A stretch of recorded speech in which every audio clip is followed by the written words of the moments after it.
Math के सारे सवालों पे। इससे पहले आप लोगों का 12 पार्ट तक हुआ है, जिसमें हम लोग 332 नंबर सवाल तक को देख चुके हैं। ठीक है सर, आगे स्टार्ट करेंगे 333 नंबर का सवाल। तो सवाल सुनिएगा।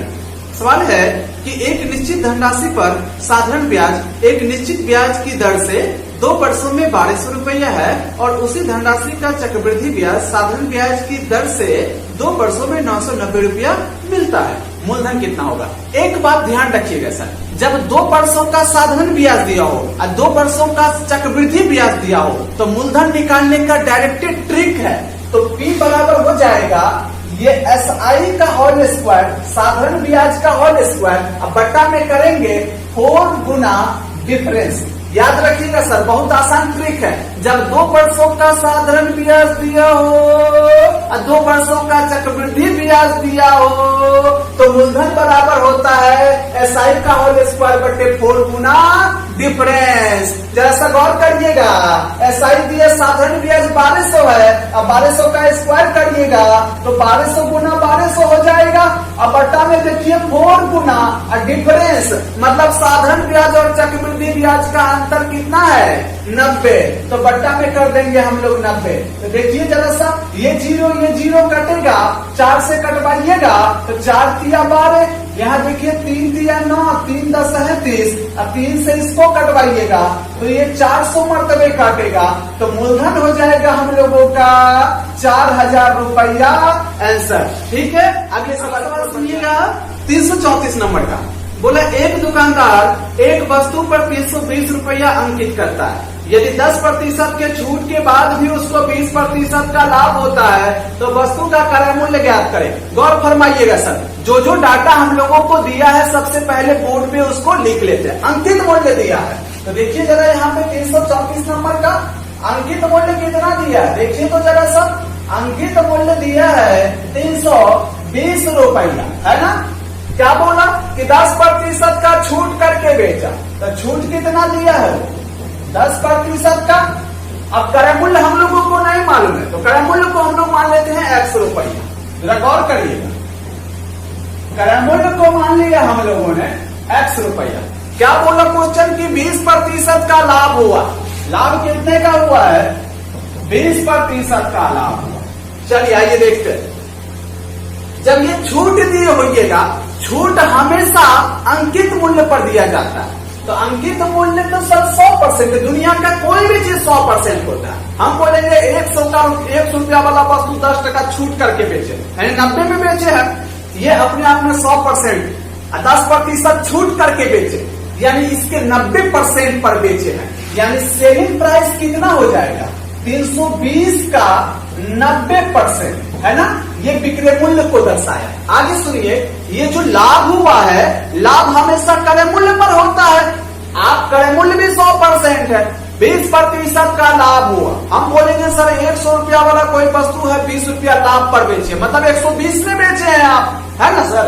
तो यहाँ पे क्रय मूल्य X है, अब 20% लाभ पर बेचे, यानी 100% पहले से, अब 20% लाभ पर, यानी क्रय मूल्य के 120% पर बेचे हैं। यहाँ से विक्रय मूल्य सेलिंग प्राइस कितना हो जाएगा? क्रय मूल्य का 120%। ये भी सेलिंग प्राइस को दर्शाता है और ये भी सेलिंग प्राइस को दर्शाता है, दोनों को हम लोग बराबर कर देंगे। यहाँ से हो जाएगा 320 का मतलब गुना 90% हटाइएगा सर तो 90/100 हो जाएगा। बराबर देखिए तो ये हो जाएगा x का मतलब गुना 120% हटाइएगा, नीचे हो जाएगा 00 कटेगा। देखिए ये जीरो कट जाएगा, 3 तिया 9, 3 चौकी 12, 4 से काटिएगा 4 8 32 होता है। तो x का वैल्यू कितना हो जाएगा? 240 रुपया आंसर। वही हम लोगों से पूछा था क्रय मूल्य कितना होगा, तो 240 रुपया हो जाएगा। ठीक है, अगले सवाल की ओर बढ़ जाते हैं। अगले सुनिएगा 335 नंबर का। बोला 30 आदमी प्रतिदिन 5 घंटे काम करके एक काम को 16 दिनों में पूरा करता है। बोला उसी काम को 40 आदमी प्रतिदिन 6 घंटा काम करके कितने दिनों में पूरा करेगा। ऐसे सवालों को बनाने का सर एक सिंपल सा फॉर्मूला है, MDH फॉर्मूला। तो जरा सा बोर्ड पे देखिएगा, 335 नंबर का है, MDH फॉर्मूला है सर, M1D1 H1 बटे W1 बराबर M2D2 H2/W2 होता है सर। M क्या है, आदमी की संख्या, D क्या है, दिन की संख्या, H क्या है, आवर घंटा की संख्या, वर्क क्या है, जो पहला काम को दर्शाएगा। फिर M2 मतलब दूसरा जो आदमी की संख्या दिया रहेगा, दूसरा जो डे की संख्या दिया रहेगा, दूसरा जो आवर की संख्या, दूसरा कितना वर्क हो रहा है उसको दर्शाता है। ठीक है सर। तो यहाँ पर देखिए बोला 30 आदमी, पहले आदमी की संख्या 30 है तो M की जगह 30 रखेंगे। 30 आदमी 5 घंटा, तो सर आवर की जगह 5 रखेंगे। बोला है किसी काम को, तो एक काम को, बोला एक काम को 16 दिनों में कर देता, तो डे की जगह 16 रखेंगे। अब इधर आ जाएंगे। फिर बोला क्वेश्चन हम लोगों से कि उसी काम को, यानी उसी एक काम कर रहा था सर, उसी एक काम को बोला है ये 40 आदमी, कितना आदमी, 40 आदमी, तो मेन की जगह रखेंगे 40 आदमी। बोला 6 घंटा प्रतिदिन काम करे, आवर की जगह 6 घंटा, 6 घंटा प्रतिदिन काम करे, कितने दिनों में समाप्त होगा। तो डे नहीं लिया, हम लोगों से पूछा है, उसको एक्स मान लेंगे। तो जरा सा गौर करिएगा, यहाँ ये जीरो कटेगा, 4 चौका 16 होता है, और देखिए यहाँ पर 3 से काटिएगा, 3 दूना 6 और 2 दूना 4 होता है, यानी एक्स बराबर कितना हो जाएगा, 10 दिन, है ना सर। 5 दूना 10 दिन आंसर हो जाएगा। ठीक है। अगले सवाल की ओर बढ़ जाते हैं। आगे है 336 नंबर का। बोला 6 साल पहले दो व्यक्ति पी और क्यू की आयु का अनुपात 3:2 है। 4 वर्ष बाद उनकी आयु का अनुपात 8:7 हो जाएगा। तो बोला है बताइए पी की आयु कितनी है। पी की आयु पूछा, मतलब पी की वर्तमान आयु पूछा। तो आइए सर थोड़ा सा बोर्ड पे देखिएगा। 336 नंबर का सवाल है। बोला 6 साल पहले पी और क्यू, 6 वर्ष पहले सर, गौर करिएगा, 6 वर्ष पहले दोनों की आयु का अनुपात 3:2 था। फिर बोला 4 वर्ष बाद दोनों की आयु का अनुपात 8:7 हो जाएगा। तो पूछा है बताइए पी की वर्तमान आयु कितना होगा। तो जरा सा गौर फरमाइएगा। देखिए ये इसमें थोड़ा वेरिएबल लगा देते हैं, एक्स इसमें लगा देते हैं वाई। ये देखिए जरा सा, 3x तो इसका सर पी का 6 वर्ष पहले था, और क्यू का 2x आयु था 6 वर्ष पहले। हम इसको इस डाटा के बराबर लाना चाहते हैं। तो 6 वर्ष जब पहले इसका 3x था, 6 वर्ष पहले, अभी से 6 वर्ष पहले, तो वर्तमान में लाइएगा तो 6 जोड़ेंगे तो वर्तमान में आ जाएगा, तो 6 जोड़ दिया।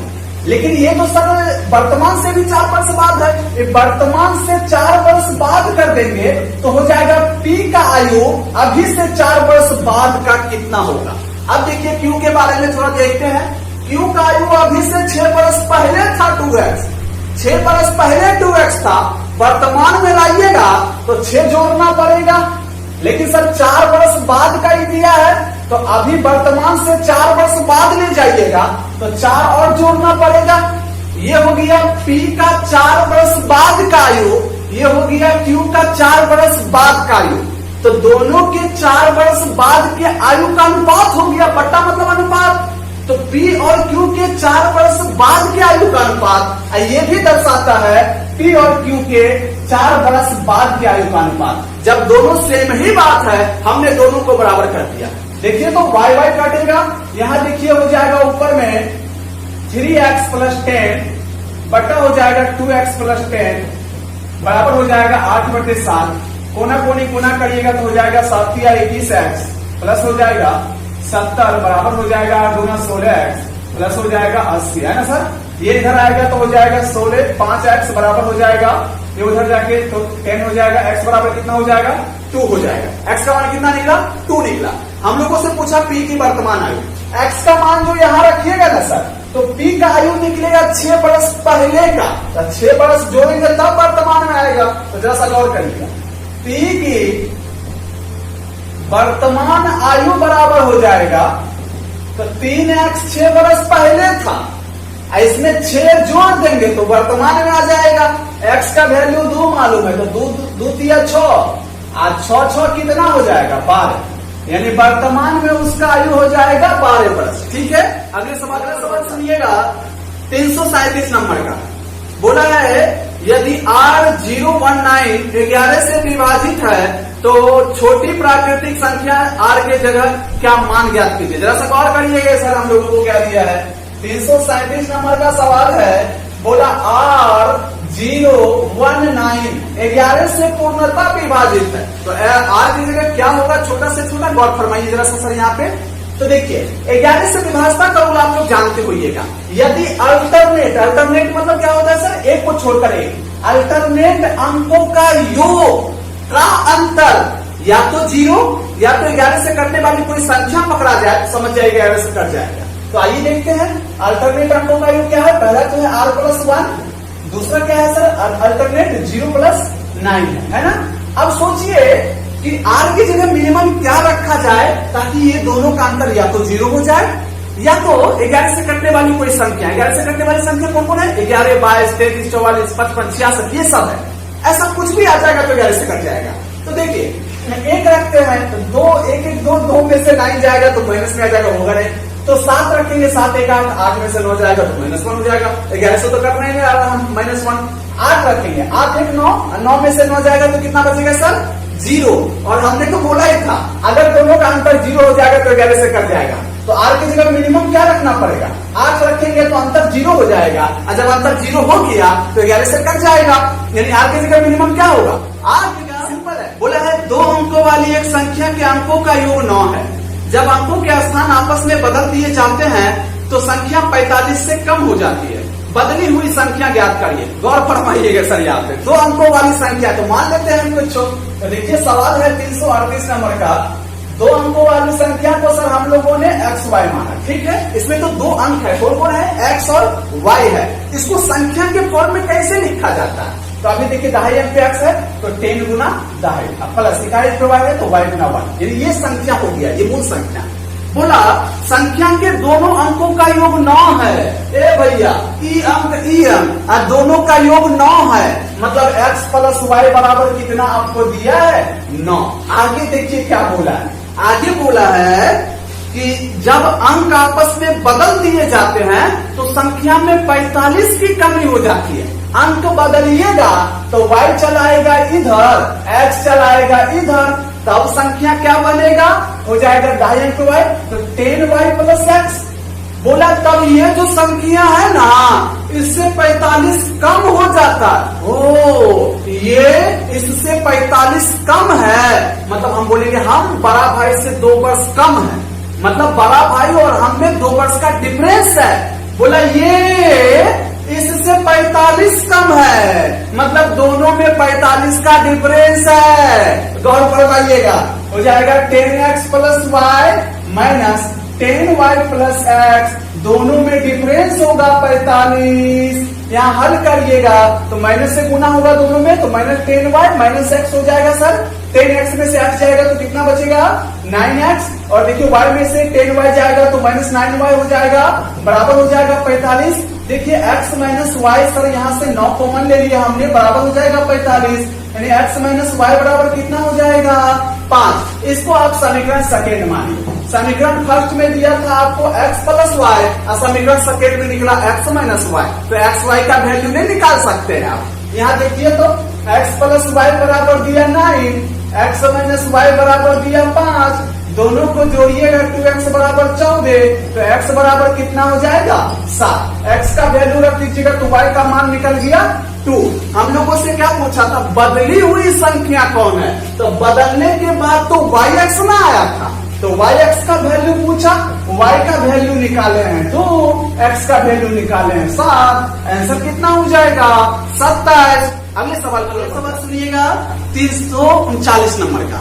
बोला है 5 पैसे और 10 पैसे के कुल 90 सिक्के हैं, सभी सिक्कों का मूल्य 7 रुपया है। बोला इनमें 5 पैसे के कितने सिक्के हैं। देखिए सर 5 पैसा वाला एगो रहेगा तो उसको भी एक सिक्का गिनेंगे, और 5 टकिया भी एगो रहेगा तो उसको भी एक सिक्का गिना जाता है। जितना भी मूल्य हो, मूल्य से कोई मतलब नहीं है, अगर 10 रुपया वाला एगो सिक्का हो तो उसको एक सिक्का ही गिनेंगे। आइए तो बोर्ड पे देखते हैं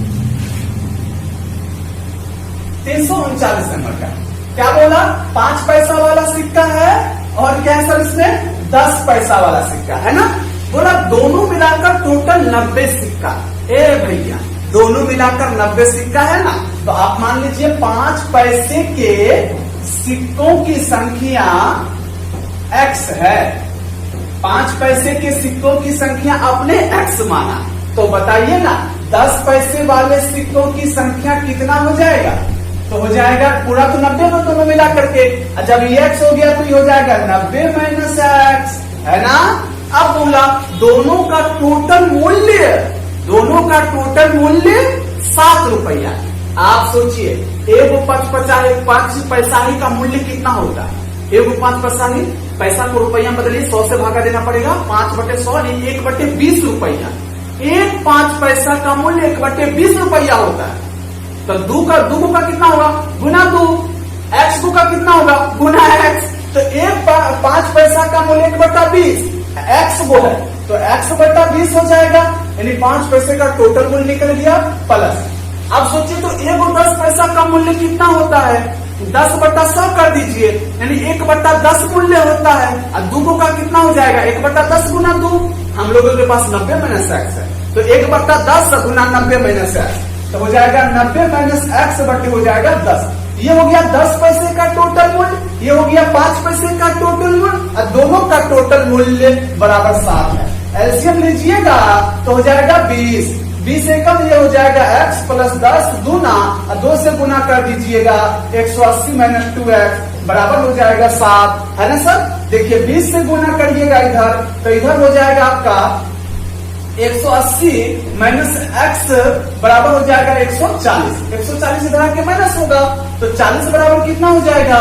x क्या माना था आपने? 50 पैसे के सिक्कों की संख्या। वही हम लोगों से पूछा, सॉरी 5 पैसे के सिक्का क्या है, तो क्या हो जाएगा? 40 हो जाएगा। ठीक है, तो आज यही तक 340 नंबर का सवाल सुनिएगा।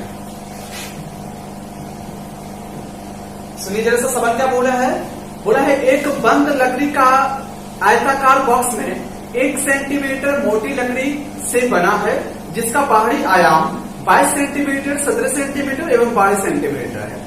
बोला इसे सीमेंट से पूरी तरह भरा जाता है, तो बॉक्स में सीमेंट की मात्रा कितनी होगी? जैसा गौर करिएगा सर, ये देख लीजिए एक लकड़ी का बक्सा है, ये दिख रहा होगा आप लोगों को। इसका मोटाई है आप लोगों को 1 सेंटीमीटर। मोटाई मतलब समझ रहे हैं ना सर, इधर से 1 सेंटीमीटर मोटा है ये वाला, और इधर से 1 सेंटीमीटर मोटा है, इधर से 1 सेंटीमीटर मोटा है, इधर से 1 सेंटीमीटर मोटा है, और नीचे से 1 सेंटीमीटर मोटा है, और वो बोला ढक्कनदार है, तो ऊपर से 1 सेंटीमीटर मोटा है। बोला इसको सीमेंट से भरा जाता, तो सीमेंट जो रखिएगा सर, तो वो तो अंदर में रखाएगा, वो अंदरी लंबाई, अंदरी चौड़ाई और अंदरी ऊंचाई निकालिएगा, तभी जाके आपको अंदरी आयतन निकल पाएगा। समझ में आ रहा है ना सर? तो क्या करेंगे हम लोग? बाहरी लंबाई में से ये मोटाई यानी 2 गुना मोटाई, क्योंकि एक मोटाई इधर से एक मोटाई इधर से घटेगा, तो अब बाहरी लंबाई में से 2 गुना मोटाई घटाएंगे तो अंदरी लंबाई निकलेगा, और बाहरी चौड़ाई में से सर इधर का मोटाई घटा देंगे तो अंदरी चौड़ाई निकलेगा। अंदरी ऊंचाई कैसे निकालेंगे? अगर बाहरी ऊंचाई में से नीचे वाला मोटाई ऊपर वाला मोटाई घटा देंगे तो अंदरी ऊंचाई निकल जाएगा। समझ में आ रहा है ना बात? आइए देखते हैं बोर्ड पे हम लोग। तो जरा सा गौर करिएगा, यहाँ पे देखिए सवाल क्या है, हम लोगों को क्या दिया है? 1 सेंटीमीटर मोटा, अंदरी लंबाई निकालते हैं। सबसे पहले अंदरी लंबाई कितना हो जाएगा सर? अंदर वाला डाटा गौर करिएगा, अंदरी लंबाई बराबर हो जाएगा 22 लंबाई था बाहर वाला, तो 22 में से आप 1 गुना 2, क्योंकि मोटाई 1 है सर, एक मोटाई इधर से एक मोटाई उधर से, तो अंदरी लंबाई कितना हो जाएगा? 20 हो जाएगा। अंदरी चौड़ाई कितना हो जाएगा? देखिए बाहरी चौड़ाई 17 है, और 17 में से 1 सेंटीमीटर दोनों तरफ से मोटा मोटा घटेगा, तो हो जाएगा 1 गुना 2 बराबर हो जाएगा 15। अब देखिए बाहरी ऊंचाई दिया था 12 सेंटीमीटर, तो बाहरी ऊंचाई दिया सर, बाहरी ऊंचाई में से आप नीचे वाला ऊंचाई ऊपर वाला ऊंचाई घटाइएगा तो अंदरी वाला ऊंचाई निकलेगा। तो यानी ऊपर एक मोटाई है, नीचे में एक मोटाई है, यानी 1 गुना 2 मोटाई घटाएंगे तो हो जाएगा 10। अंदरी लंबाई, अंदरी चौड़ाई, अंदरी ऊंचाई निकल गया, तो सीमेंट तो अंदर नहीं रखाएगा। बोला उसका आयतन कितना होगा? गौर फरमाइएगा। तो आयतन बराबर होता है घनाव का L गुना B गुना H।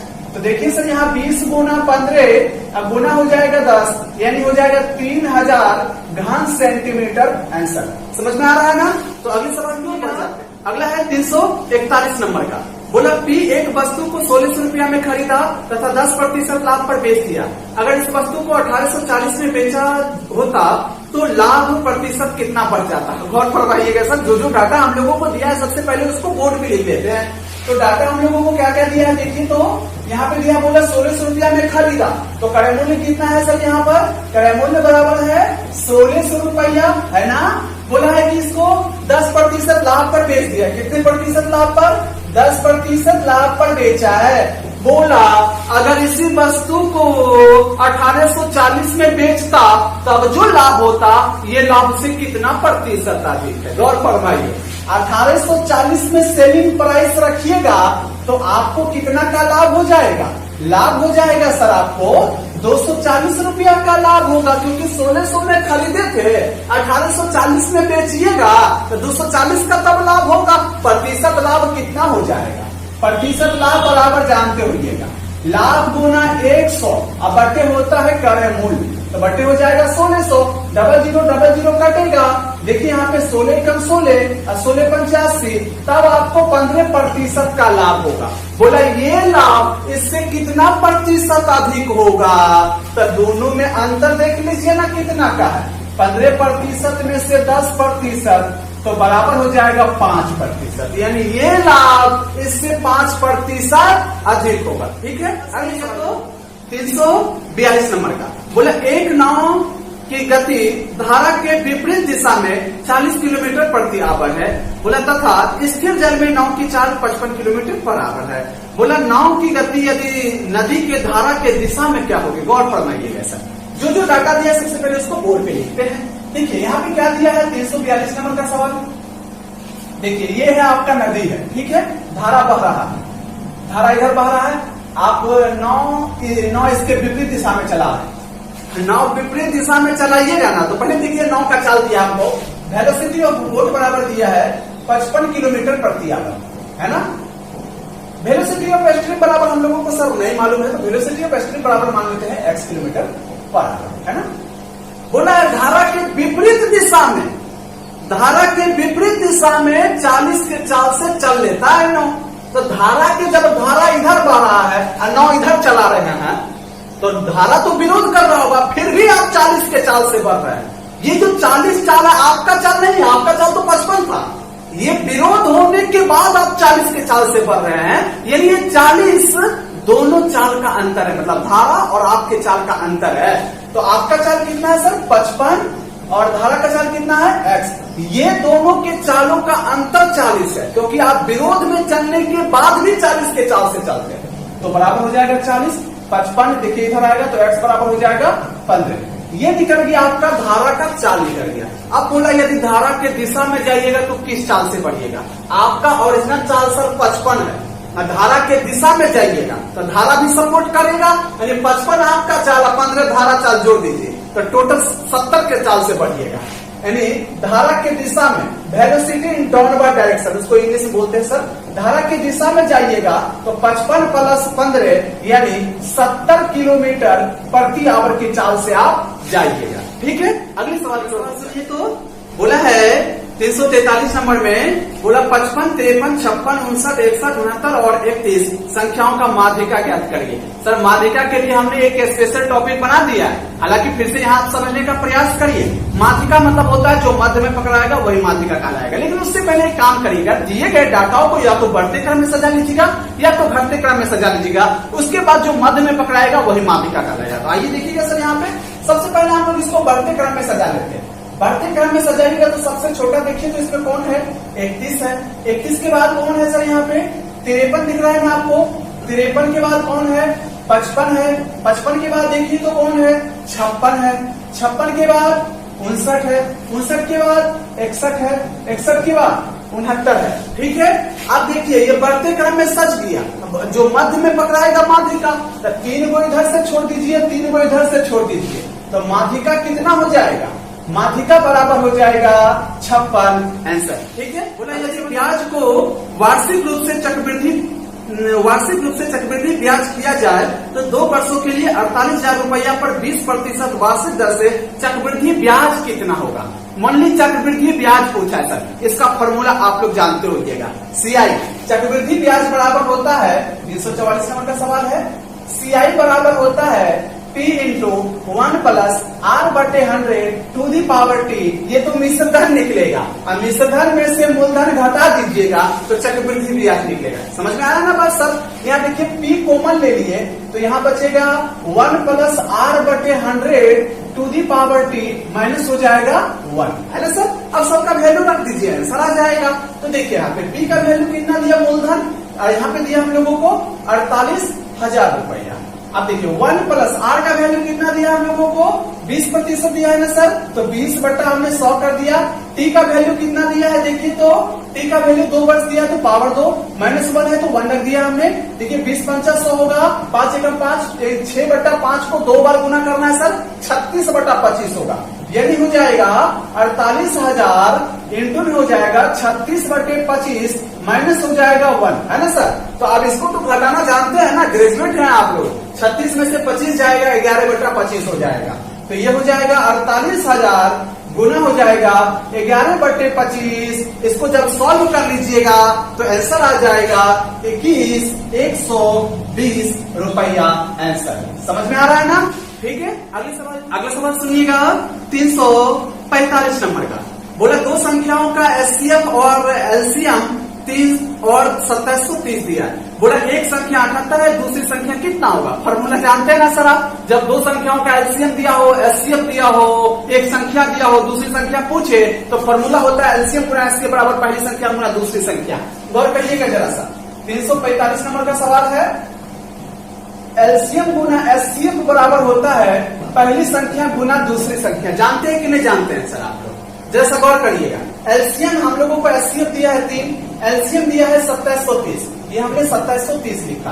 पहली संख्या हम लोगों को दिया है 78, ये दिया है सर 78, इसके जगह हमने 78 लिख दिया। दूसरी संख्या नहीं मालूम है तो उसकी जगह एक्स रख दीजिए, एक्स रख दिए। जैसा गौर करिएगा, 3 से काटिएगा इसको तो हो जाएगा 3 दूना 6, ये हो जाएगा 3 छके 18, है ना सर? अब देखिए 13 से काटिए तो बढ़ रहा है, 13 दूना 26, 13 दूना 26, 13 एकम 13, 0 हो जाएगा। फिर 2 से इसको काटिएगा तो हो जाएगा आपका 2 एकम 2, 0 2 पंचे, यानी x बराबर कितना हो जाएगा? 105 हो जाएगा। ये दूसरी संख्या कितना होगा सर? यहाँ पर 105 होगा। ठीक है, अगले सवाल की ओर बढ़ जाते हैं। अगला सवाल सुनिए तो 346 नंबर का। बोला 3740 रुपया को 3 भागों में इस प्रकार से विभाजित कीजिए कि पहला का आधा, दूसरे का 1/3 और तीसरे का 1/6 भाग आपस में बराबर है। सर जब 3 संख्याओं में आप 3740 बांटिएगा फिर तीनों का योग 3740 होगा ना? ये बात तो समझ रहे हैं आप लोग? आगे देखिए, जैसे जैसे बोलेगा वैसे वैसे करना है। क्या बोला क्वेश्चन? मान लीजिए कि वो 3 संख्या आपका एबीसी है, एबीसी माना सर हमने तीनों को। क्वेश्चन बोला पहला का आधा, दूसरा का तिहाई, तीसरा का 1/6 बराबर है। ए भैया, पहला का आधा, दूसरा का तिहाई, तिहाई मतलब 3 से भागा, और तीसरा का 1/6 भाग मतलब 6 से भागा। बोला ये तीनों बराबर है तो बराबर कर दिए। जब सर ये बट्टा उल्टा हो बीच में बराबर का केस, तो तीनों का अनुपात निकालने का रूल है, जिसके नीचे जो है जो का त्यों लिख दीजिए, 2:3:6। आप जानते हैं कि तीनों संख्या में बांटा गया 3740, यानी तीनों का योग 3740 होगा। 3740 तीनों के योग को दर्शाता है, तो अनुपात में भी तीनों का योग ही निकालेंगे। अनुपात में तीनों का योग कितना? 6 3 9 2 11। अनुपात में तीनों का योग 11, लेकिन संख्या में तीनों का योग 3740 है। तो ये देखिए अनुपात 1 बराबर हो जाएगा, 11 से कटेगा, 11 3 33, 11 4 44, तो हो जाएगा 340। हम लोगों से पूछा तीनों संख्या कौन कौन है, तो देखिए सी कितना हो जाएगा? अनुपात 6 है सर, तो 1 का मान 340, 6 का मान कितना? 6 से गुना करिए, 6 4 24, 6 3 के 18, यानी 20 तो 40 हो जाएगा। अनुपात 3 का वैल्यू कितना हो जाएगा? 4 3 12, 3 दूना 6, 6 1 7, 720 हो जाएगा। अनुपात 2 का वैल्यू कितना हो जाएगा? यहाँ देखिए तो जरा साहब, यहाँ अनुपात 2 का वैल्यू हो जाएगा, यहाँ पे 4 दूना 8, 3 दूना 6, और ये हो जाएगा इतना, यानी 680, और हो जाएगा आपका 720। और आगे देखिए तो सर आपका क्या हो जाएगा? ये सही है ना आप लोगों का? ये हमको लगता है थोड़ा सा गलती है, इसको देखिए 4 3 12 हो जाएगा, 3 3 9 1 10, 1020 हो जाएगा। ठीक है, आप इसको सॉल्व कर लीजिएगा चरण से, आगे बढ़ जाते हैं। अगला सवाल सुनिएगा, 347 नंबर में बोला 2/7 प्लस 3/5 भागा 2/5 प्लस 2/7 को सरल करिए। सरल निकाल लीजिएगा, जोड़ घटा वाला बात है। देखिए 347 नंबर में है 2/7 प्लस 3/5। अब भागा दिया है हम लोगों को, 2/5 प्लस हो जाएगा 2/7 दिया है। गौर करिएगा सर, यहाँ इसका एलसीएम लीजिएगा तो आ जाएगा एलसीएम 35। ये हो जाएगा 5 7 7 5 5 दूना 10 और 5 7 7 21 21 10 कितना 31 भागा है तो भागा। इसका एलसीएम लीजिएगा तो 35 आएगा। 5 7 7 दूना 14 7 5 5 दूना 10 तो 14 10 कितना होता है 24। देखिए भागा को गुना में कन्वर्ट करिएगा तो अगला वाला डाटा पलट जाएगा, 35/24 हो जाएगा। 35 35 कटेगा तो आंसर हो जाएगा 31/24 आंसर। ठीक है, अगला 348 नंबर का बोला 52 54 55 56 55 54 53 55 53 51 57 का बहुलक ज्ञात करिए। बहुलक मतलब क्या होता है सर, जो बहुत बार आया है वही बहुलक का आएगा। तो देख लेते हैं ना इसमें बहुत बार कौन आया है, थोड़ा सा अरेंज कर लेते हैं। यहाँ पर देखिए तो यहाँ 348 नंबर का सवाल देखिए तो सर यहाँ पे 51 कितने बार आया है, 51 तो एक ही बार आया है ना। आप देखिए जरा सा 52 कितना बार आया है, एक बार देखिए नजर पलटा के। 52 तो सर आपका एक ही बार आया है, ठीक है। आगे देखिए यहाँ पे 53 कितना बार आया है, 2 बार आ गया है। 53 कितना बार आया है, 2 बार आया है, क्योंकि एक बार यहाँ है और एक बार यहाँ 2 बार आया है। और आगे देखिए आप 54 कितना बार आया है, 54 देखिए तो कितना बार आया है, 1 बार आया है, 2 बार आया है, 2 बार आया है यहाँ पे 54। और 55 देखिए यहाँ पर 55 देखिएगा तो 1 2 3 बार आया है। और देखिए आप 55 के बाद 56 तो कहीं दिख नहीं, हाँ 56 एक बार आया है। 56 कितना बार सर आया है, 1 बार आया है। और 57 कितना बार आया है, 1 बार आया है। आप देखिए ना सबसे अधिक बार कौन आया, 55 ना। तो बहुलक क्या हो जाएगा, बहुलक हो जाएगा 55 आंसर हो जाएगा। जो बहुत बार आएगा बहुलक कहलाता है। ठीक है, तो आइए 349 नंबर का सवाल सुनिएगा। सवाल है कि एक मेज को 10% लाभ पर बेचा गया, यदि इसका क्रय मूल्य 5% कम कर दिया जाए तो 7 रुपया अधिक में बिकता है तथा 20% का लाभ होता है। बोला मेज का क्रय मूल्य ज्ञात करिए। जरा सा बोर्ड पे समझिएगा सर, यहाँ पे डाटा क्या दिया है, जो डाटा दिया है बोर्ड पे लिख देते हैं। बोला है यहाँ पर 10% लाभ पर बेचा गया। सर लाभ कब हुआ होगा, जब कुछ ना कुछ क्रय मूल्य होगा तब ना लाभ हुआ होगा। क्रय मूल्य को मान लेते हैं हम लोग X रुपया। सर प्रारंभिक सीपी को हमने मान लिया X रुपया।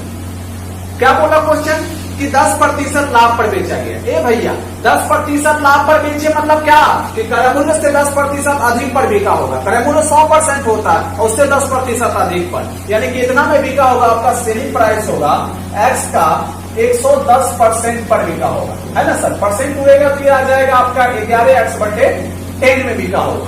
आगे क्या बोला क्वेश्चन, यदि 5% कम में खरीदा होता, यदि 5% कम में खरीदते तो क्रय मूल्य तो 100% है सर, मतलब इससे 5% कम में खरीदते तो क्रय मूल्य 100%, 5 कम करते यानी क्रय मूल्य का 95% पे खरीदते तो नया सीपी कितना हो जाएगा, नया सीपी हो जाएगा इसका, इससे 5% कम में यानी इसका 95% पे खरीदते तो हो जाएगा 19/95 19x/20 में आप खरीदते। और आगे क्वेश्चन बोला है कि 7 रुपया अधिक में बिकता, 7 रुपया अधिक में बिकता, 7 रुपया अधिक में बिकता। तो तब बोला है कि 20% का लाभ होता है। ए भैया तो 20% का लाभ होता है यानी क्रय मूल्य से 20% अधिक पर बिकता। तो नया विक्रय मूल्य क्या हो जाएगा, नया विक्रय मूल्य बराबर हो जाएगा क्रय मूल्य से 20% का लाभ होता है, क्रय मूल्य से 20% अधिक।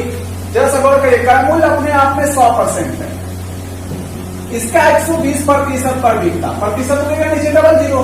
तो देखिए 20 6 के 120 होता है, 2 3 6 2 50 है 100 हो जाएगा।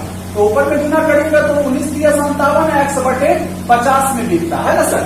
तो बोला ये 7 रुपया अधिक में बिकता, किससे, इससे, ये विक्रय मूल्य से 7 रुपया अधिक में बिकता, यानी ये विक्रय मूल्य इससे 7 अधिक है, यानी दोनों में अंतर है 7 का।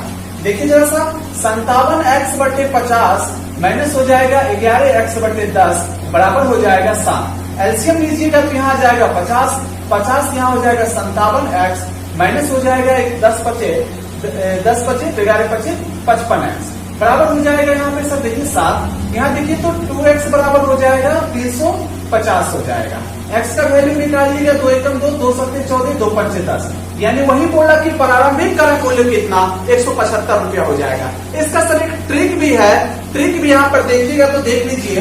ट्रिक है इसको सेकेंड स्टेटमेंट से एबी फॉर्मूला से देखिए कि टोटल कितने प्रतिशत का लाभ यहाँ नहीं हो रहा है। पहले तो ये 10% लाभ पर बेचा, इसको छोड़ दीजिए इधर। सेकेंड स्टेटमेंट में क्या बोला कि 5% कम में खरीदता तो 20% लाभ होता है। इसको एबी फॉर्मूला से डील करिए तो -5 20% लाभ होता तो +20 प्लस माइनस माइनस 20 पंचे 100/100, ये 00 कटेगा तो 1 हो जाएगा, 20 में से 6 जाएगा तो यानी 14% का लाभ है ना सर।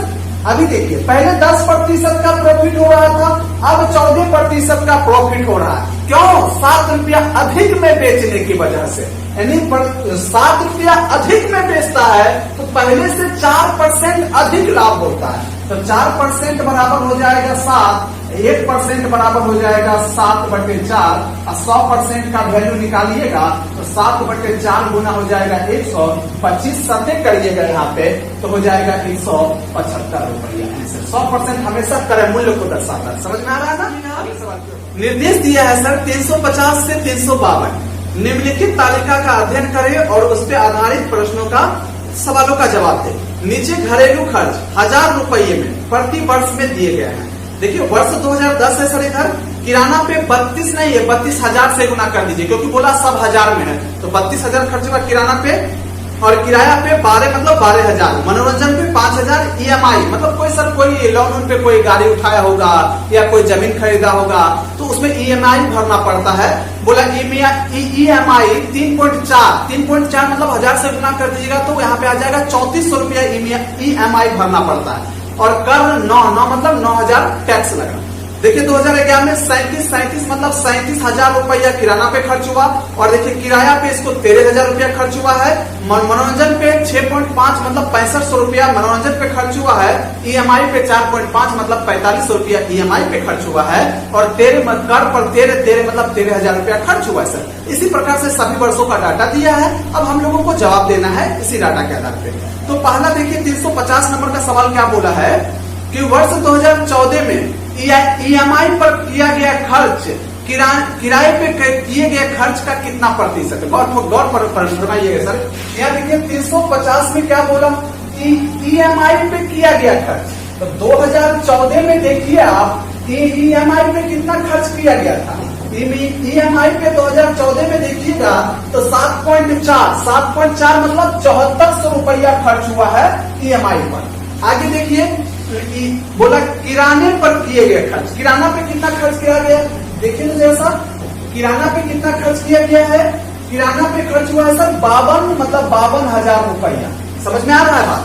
7.4 मतलब 7400 मतलब 1000 से गुना करिए 7400 आ जाएगा, और यहाँ 52 मतलब 52,000 रुपया किराना पे खर्च हुआ।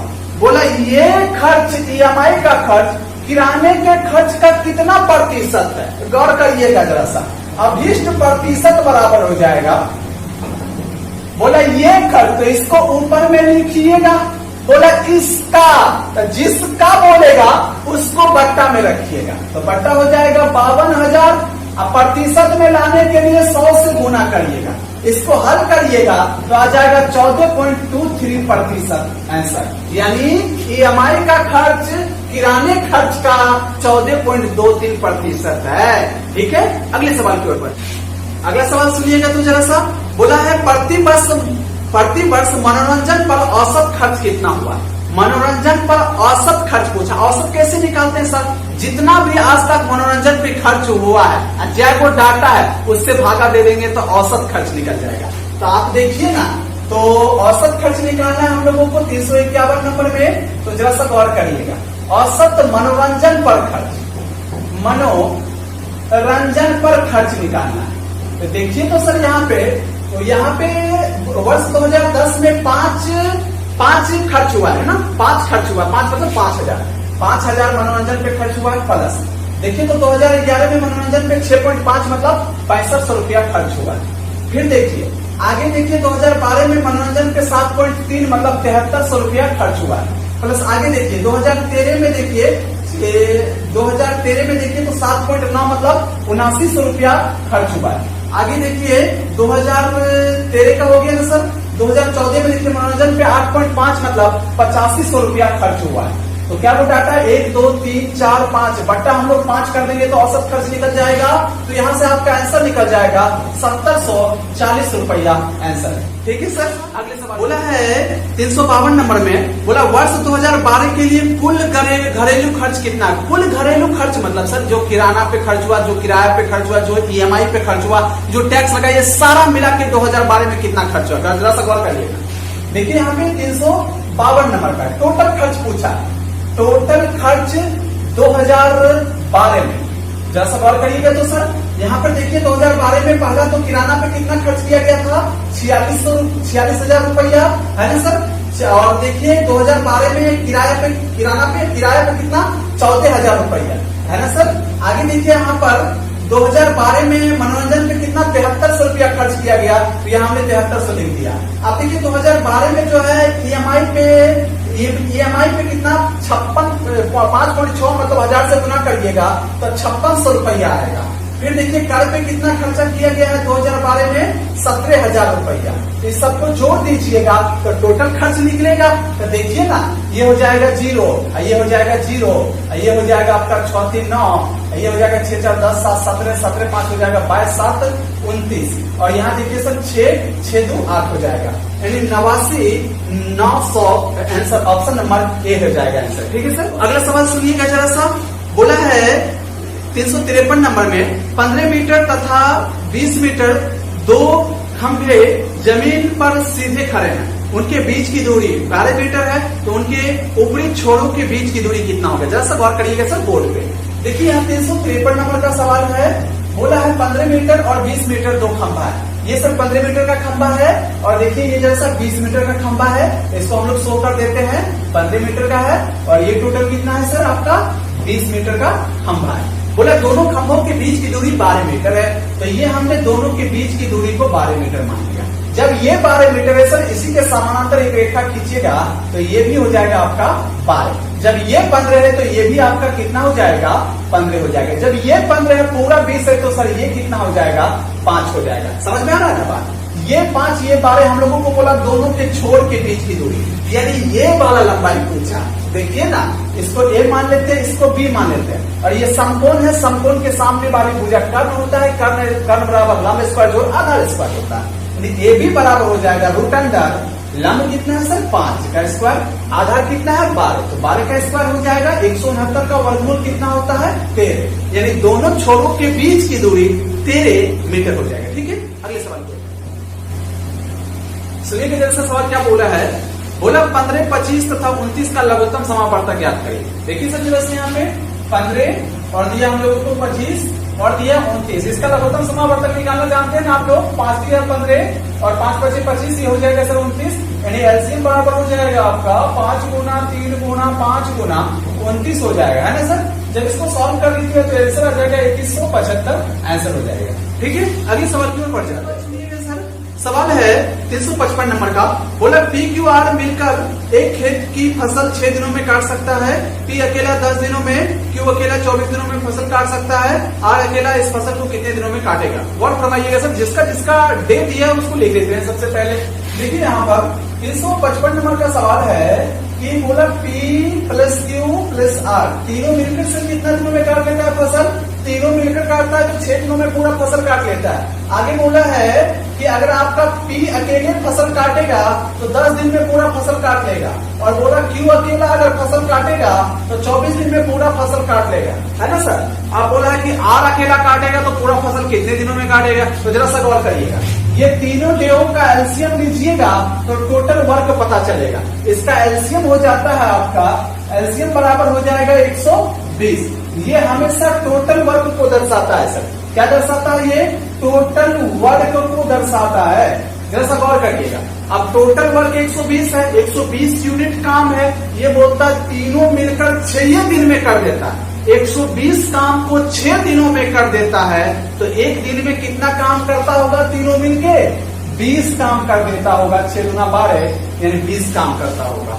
आगे बोला पी है, बोला अकेला पूरा काम 10 दिन में कर देंगे। 120 काम को 10 दिन में करता है, यानी एक दिन में ये अकेला 12 काम करता होगा, है ना। अब बोला क्यों, बोला कि पूरा 120 काम को हम 24 दिन में करेंगे। 120 काम को 24 दिन में, तो एक दिन में कितना काम, 5 काम करता होगा।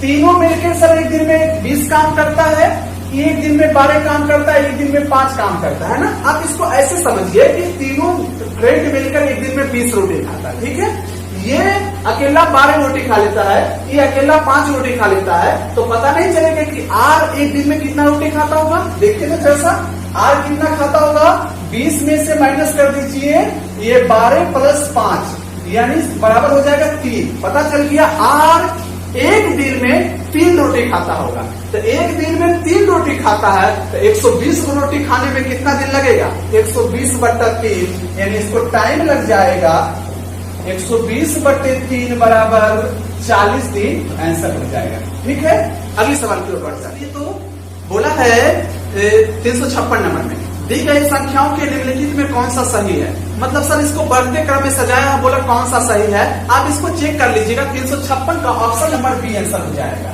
356 का ऑप्शन नंबर बी आंसर हो जाएगा। सर बच्चों वाली बात है, आप कर सकते हैं रूम पे, सब में सबसे भागा दे दीजिएगा, दशमलव के बाद 2 स्थान तक निकाल लीजिएगा, तो देख लीजिएगा ऑप्शन बी आपको सही नजर आएगा। ठीक है, अगले सवाल के ऊपर जाते हैं। 357 नंबर का बोला एक त्रिभुज का परिमाप 200 मीटर है। बोला है इनमें 2 भुजाएं बराबर है तथा तीसरी भुजा बराबर भुजाओं से 20 मीटर अधिक है, तो तीसरी भुजा की लंबाई कितना होगा। जब सब गौर करिएगा सर, यहाँ फिगर के माध्यम से समझिए, ये एक त्रिभुज है, ठीक है। बोला इसमें 2 भुजा बराबर है, तो 2 भुजाओं को हमने x और x मान लिया। बोला तीसरी जो भुजा है ना, इन दोनों से 20 मीटर अधिक है, यानी तीसरा वाला भुजा x प्लस 20 मीटर है। और सर ये तीनों भुजाओं का योग ही परिमाप को दर्शाता है। ये हो जाएगा x प्लस 20, ये त्रिभुज का परिमाप दर्शाया। अब क्वेश्चन बोला त्रिभुज का परिमाप जो है यहाँ पर 200 मीटर दिया है, ये 200 मीटर भी त्रिभुज का परिमाप ही दर्शाता है। तो ये भी परिमाप, ये भी परिमाप, दोनों को हमने बराबर कर दिया।